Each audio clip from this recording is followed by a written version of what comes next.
is Anthony from Anthony's Customs, and for this review, we are looking at the SH Figuarts Naruto Shippuden Rock Lee figure from my favorite anime ever, and I am very excited to tell you that this is actually one of the better figures from the line. It does have a few drawbacks, but for the most part, it's a pretty cool figure. So I think if you guys are Naruto fans, then you are going to have a good time with this. So let's go ahead and get this guy off the stand and take a closer look.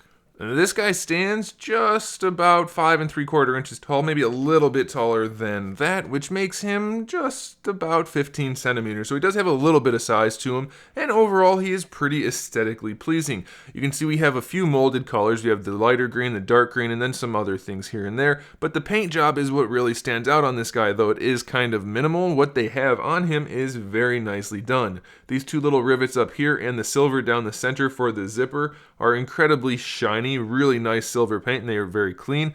The wristbands are painted very nicely. The fingers are painted well. This part down here is painted cleanly. The boots, or whatever those leg warmer things are painted clean enough. The toes are okay, and then there is a little bit of shading throughout the dark green. It's almost non-existent in most places, but you can see it a little bit in his crotch. It's not bad, it's okay. And then the paintwork for the face is very nicely done, and I really like the way they did the hair. I mean, it looks just like it's supposed to, so I'm very happy about that. This thing back here is an actual separate piece, so that's good. No paint issues there. And then two more of the rivets make it look very, very nice. So before we talk about the figure anymore, let's talk about the accessories. We have a total of 3 interchangeable faces. We have this neutral one that came on him in the package with just the round eyes and no real expression, one where the eyes are about halfway closed and his mouth is open, and then one that looks like he's either yelling or surprised. Now we do have an alternate head for when he uses his Kaioken powers, so that is a whole new head and a whole new neck, and it's actually sculpted really nicely and it looks really cool. And then we do have alternate feet for the same situation. In terms of interchangeable hands, we have the 2 fist hands that came on him in the package, 2 thumbs up hands, 2 karate chop style hands, and then 2 kind of martial arts pose hands.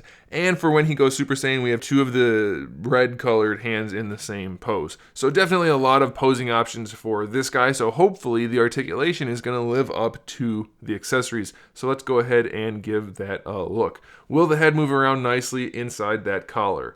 No, not at all. It's almost impossible to pose it. And the problem with that is not only in the posing, but in the interchangeability for the head. There is a way too complicated system in place. You have to actually take the head off, take the collar off, separate the neck pieces, separate the head pieces, and do the whole reverse of that to put the alternate head on, rather than just having a couple of ball pegs to swap out the necks and heads. So that's kind of a problem, and it doesn't pose well, so be aware of that. It's going to be very hard to pose his head.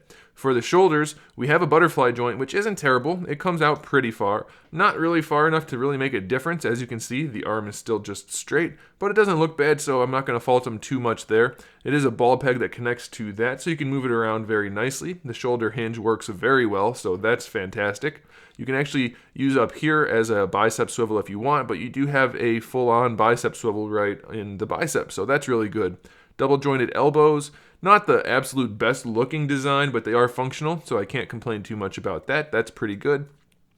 And then the wrists are your standard little ball hinge, so that's good. And they look nice and they have good range. For the torso, not unlike most of the other Naruto figures, it's pretty limited. The upper torso doesn't have that much range. You're not going to really get much out of it forward and back. Almost nothing side to side, almost no rotation.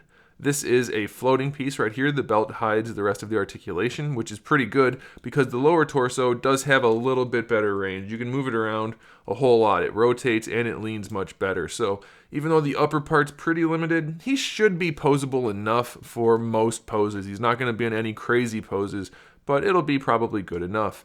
Now he does have the newer hip design, which can be good, can be bad. If you take it at face value, the legs don't go very far out to the side, but they do go forward and back very nicely, like incredibly well. So if you really need to pose him in a certain way, you can raise the leg forward and then bring it out to the side, and you can still give him a pretty solid kicking pose, and it's not going to look too bad. So I think it's actually not so bad. I like this new design for the hips, and they're going to keep refining it, but I think this is a good starting point. I mean, I know they've already started, but it's still fairly early on in the production of this kind of hip design, so I like it. I think it's okay. For the knees, we get really good range, and it's not the worst looking knee in the world. At the top joint, it looks really good. At the bottom joint, I don't know why they made it separate like that, but it's not terrible, so that's okay. And then lastly, for the ankles, what do we have in here? We have a ball hinge for the ankle, so if you rotate it around, you can get a little bit of an ankle rocker. Not a whole lot, but enough. And of course, it can move forward and back a little bit, but it's pretty limited.